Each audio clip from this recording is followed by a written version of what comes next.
तो आज मैं क्लास 4 का हिंदी लेने जा रही हूँ, चैप्टर 4 हमारे शरीर में रक्त।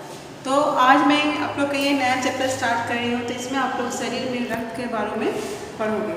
तो मैं सभी अपना किताब निकालें और किताब में आपका पेज नंबर 51 हमारे शरीर में रक्त नामक चैप्टर निकाले, चैप्टर 8। इसमें जो कहा गया है, आप इसमें शरीर में जो रक्त के बारे में जानेंगे, उसके महत्व के बारे में जानेंगे और रक्त हमारे शरीर के लिए क्या काम करता है उसके बारे में आप जानेंगे और रक्त को प्रकार के बारे में आपको पढ़ना है। मेरी छोटी बहन पूर्वा शुरू से ही कमज़ोर है। पिछले कुछ दिनों से उसे थकान का अनुभव हो रहा है। उसका किसी काम में मन भी नहीं लगता। उसकी भूख भी कम हो गई। मैं उसे निकट के एक डॉक्टर के पास दिखाने के लिए ले गया। ठीक है, तो इसमें इसको एक कहानी के रूप में दिखाया गया है कि इसमें एक बहन है जिसका नाम पूर्वा है, जो बहुत ही कमज़ोर हो चुकी है, तो इसलिए उसे बहुत ही थकान महसूस हो रहा है। तो फिर उससे जिसके कारण उसके भूख भी कम लग रही है, तभी उसे एक निकट के डॉक्टर के पास ले जाया गया।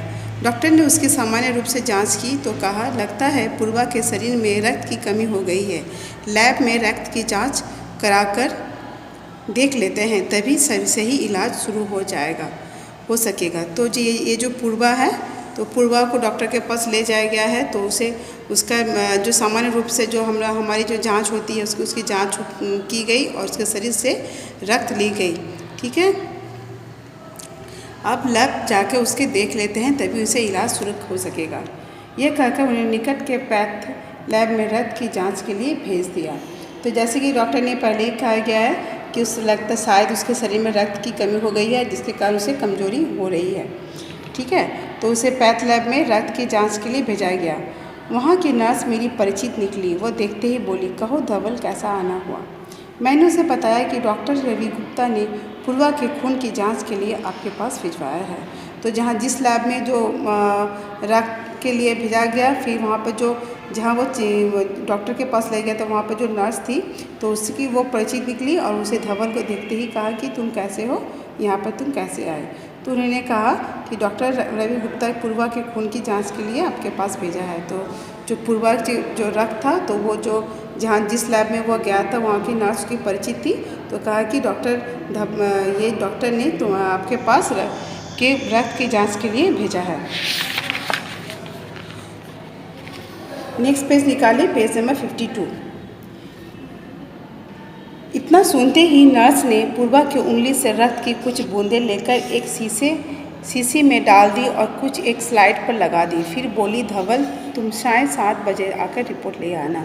ठीक है, जैसे ही उसने कहा कि डॉक्टर पूर्वा ने रक्त की जांच करने के लिए कहा है, तो सिस्टर ने क्या किया, नर्स ने उसके पूर्वा की उंगली से रक्त लिया, रक्त की कुछ बूंदें लिया और रक्त की बूंदें लेके उसके स्लाइड पे लिया और कुछ उसने शीशी में रखा और धवल से कहा कि तुम रिपोर्ट लेके आना। डॉक्टर का नाम क्या था? डॉक्टर रवि गुप्ता। ठीक है, साइकिल जब मैं पूर्वा के रक्त की जांच रिपोर्ट लेने गया, तब नर्स ने कुछ रिपोर्ट देते हुए कहा, धवल, पूर्वा को अनीमिया है। ठीक है, शाम को जब वो धवल लैब में गया रिपोर्ट लेने के लिए, तो नर्स ने क्या कहा कि देखो धवल, ये जो पूर्वा का रिपोर्ट आ चुका है और उसे क्या है, अनीमिया है। चिंता की कोई बात नहीं, कुछ दिन दवा लेने पर पूर्वा बिल्कुल ठीक हो जाएगी। नर्स ने कहा कि इसमें कोई चिंता की बात नहीं है, वो दवाई खाने के बाद वो बिल्कुल ठीक हो जाएगी। मैंने जिज्ञासा बस नर्स से कहा, सिस्टर, एक सवाल पूछूं? हाँ, क्यों नहीं, नर्स ने कहा। एनीमिया से आपका क्या मतलब है सिस्टर? मैंने पूछा। यह जानने के लिए तुम्हें रक्त के बारे में जानना होगा। ठीक है, जैसे ही सिस्टर ने कहा कि पूर्वा को एनीमिया हुआ है, जो कि दवाई खाने के बाद ठीक हो जाएगा, तभी धवल ने पूछा कि एनीमिया क्या होता है, मैं इसके बारे में जानना चाहता हूँ। तो सिस्टर ने कहा, इसके लिए तुम्हें पहले रक्त के बारे में जानना होगा। फिर वो बोली, धवल, देखने में रक्त लाल द्रव के समान दिखाई देता है। यदि इसे हम सूक्ष्मदर्शी यंत्र के द्वारा देखें तो ये भानुमति के पिटारे से कम नहीं है। तो फिर सिस्टर ने क्या कहा कि ये तो आपका लाल रंग के होता है। सूक्ष्मदर्शी यानी क्या होता है? माइक्रोस्कोप, जब आप माइक्रोस्कोप में देखोगे तो आप रक्त के रहस्य के बारे में जानोगे। मोटे तौर पर इसके दो भाग होते हैं। तो रक्त के कितने भाग होते हैं? दो भाग होते हैं। एक वो भाग जो तरल है, जो तरल भाग हम लोग क्या कहते हैं? प्लाज्मा कहते हैं। दूसरा वो जिसमें छोटी बड़े कई तरह के कण होते हैं, जो बहुत कई तरह के कण होते हैं, कुछ लाल, कुछ सफ़ेद और कुछ ऐसे जिनके कोई रंग नहीं। ठीक है, तो उन्होंने कहा कि रक्त दो प्रकार के होते हैं। जनरली एक तरल होता है जो लिक्विड फॉर्म में होता है, जिसे हम लोग प्लाज्मा कहते हैं, और दूसरा जो कण होते हैं जिसके कुछ लाल होता है, कुछ सफ़ेद होता है और जिनका कोई रंग नहीं, इन्हें प्लेटलेट्स कहा जाता है। जैसे इनसे क्या कहते हैं? जिनका कोई रंग को प्लेटलेट्स कहा जाता है। और ये कण प्लाज्मा में तैरते रहते हैं। जो रक्त के कण क्या है? वो प्लाज्मा के तरल पदार्थ में तैरते रहते हैं। इतना कहकर नर्स ने सूक्ष्मदर्शी यंत्र के नीचे एक स्लाइड लगाई और उसे फोकस करते हुए बोली, देखो धवल, सूक्ष्मदर्शी यंत्र द्वारा तुम्हें जो कण दिखाई दे रहा है, ये है लाल रक्त कण। फिर माइक्रोस्कोप के नीचे उसने जो रक्त का स्लाइड उसमें दिया था, जो स्लाइड में जो रक्त दिया था वो उस पर माइक्रोस्कोप में फोकस करते हुए धवल को दिखाया है। जो तुम्हें माइक्रोस्कोप में जो रक्त के जो कण दिखाई दे रहे हैं, इसे लाल रक्त कण है। उस स्लाइड को देखकर मैं आश्चर्य से उछल पड़ा। रक्त की एक बूंद में इतने सारे कण, मतलब एक ही बूंद में बहुत सारे कण हैं। इन्हें देखकर तो ऐसा लग रहा है मानो छोटी छोटी बालूशाही रख दी गई है। तो धवल ने कहा कि वो रक्त के जो कण वो कैसे लग रहा है? जैसे छोटी छोटी बालूशाही रखी गई है। नर्स ने बताया, एक बूंद में इनकी संख्या लाखों में होती है। यदि हम 1 मिलीमीटर रक्त में ले तो इसमें हम 40 से 50 लाख कण मिलेंगे। अगर 1 मिलीमीटर अगर रक्त है तो उसमें कितने कण होंगे?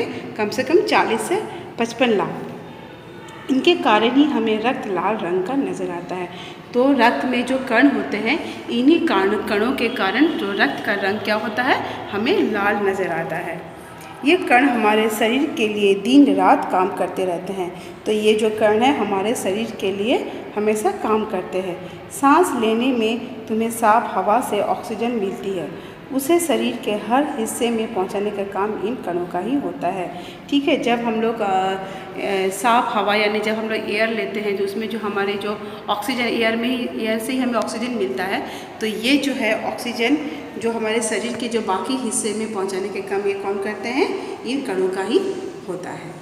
इनका जीवन काल लगभग 4 महीने का होता है।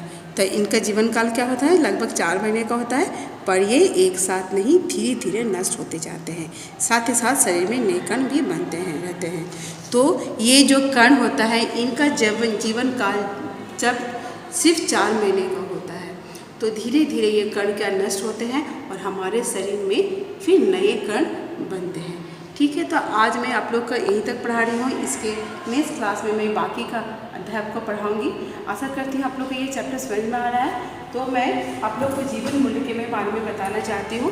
ये जीवन मूल्य में है स्वास्थ्य के प्रति सचेत। जैसे कि इसमें देखा गया है कि पूर्वा जो एक धवल के बहन है, उसके स्वास्थ्य में जब कमजोरी आई तो उसने तुरंत उसे डॉक्टर के पास ले गया और उसकी जांच करवाई, जिससे पता चला कि उसके शरीर में खून की कमी है, जिससे उसे एनीमिया हो गया। तो इसे कहते हैं स्वास्थ्य के प्रति सचेत। यानी अगर हमारी छोटी से भी छोटी कोई हमारे शरीर में कोई भी असुविधा हो, कोई भी प्रॉब्लम है, तो हमें तुरंत ही उसका ट्रीटमेंट करना चाहिए, उसे पाल के रखना चाहिए। फिर है दूसरा, रक्त के बारे में आवश्यक जानकारी। यानी इसमें जो है, जो धवल जब उसे पता चला कि उसकी बहन को एनीमिया हो चुका है, तब उसे नर्स ने उसे रक्त के बारे में पूरी जानकारी दिया। ठीक है, इतना है। अब मैं आप लोग को शब्दार्थ में बताने जा रही हूँ।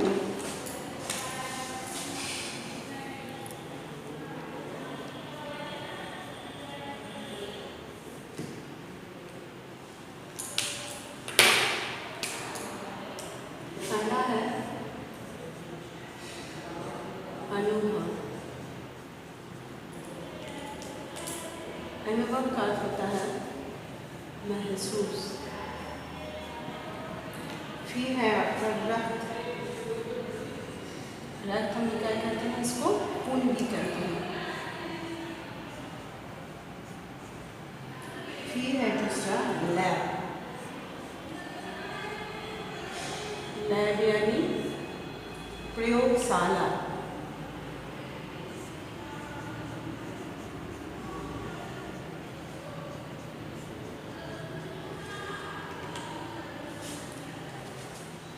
फिर है आपका स्लाइड, कांच की पट्टी,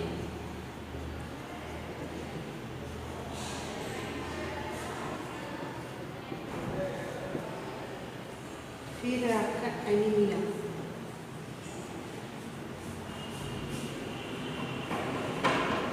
एनीमिया खून की कमी, खून की कमी की बीमारी,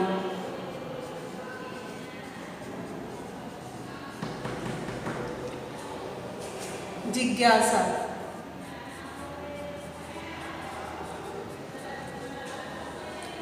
जानने की इच्छा,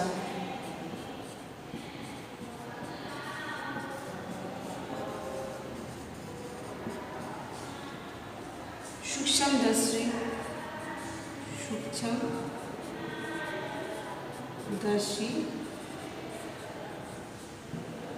यंत्र,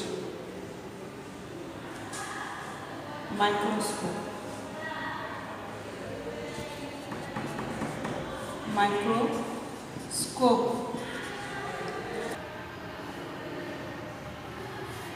नेक्स्ट है आपका प्लेटलेट्स, प्लेट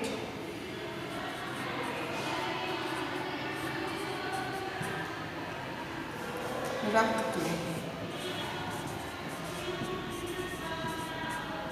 ठीक है। तो ये सारे कुछ सबके शब्दार्थ है। पहला है आपका अनुभव, यानी महसूस करना, रक्त, खून, लैब, प्रयोगशाला, लैब जहाँ पर हम लोग टेस्ट वगैरह कराते हैं, लोग जानते हैं लैब, स्लाइड, कांच की पट्टी। आप लोगों ने शायद कांच की पट्टी यानी स्लाइड देखा होगा लैब में, जिसके हम लोग माइक्रोस्कोप में विभिन्न प्रकार के हम लोग टेस्ट करते हैं। उससे हम लोग इस पतले कलर का होता है, इस तरह देखने को होता है।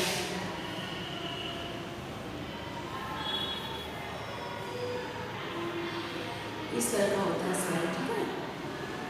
फिर है आपका एनीमिया, खून की कमी की बीमारी, जिज्ञासा, जानने की इच्छा, सूक्ष्म दर्शी यंत्र, माइक्रोस्कोप, प्लेटलेट्स, रक्त कण।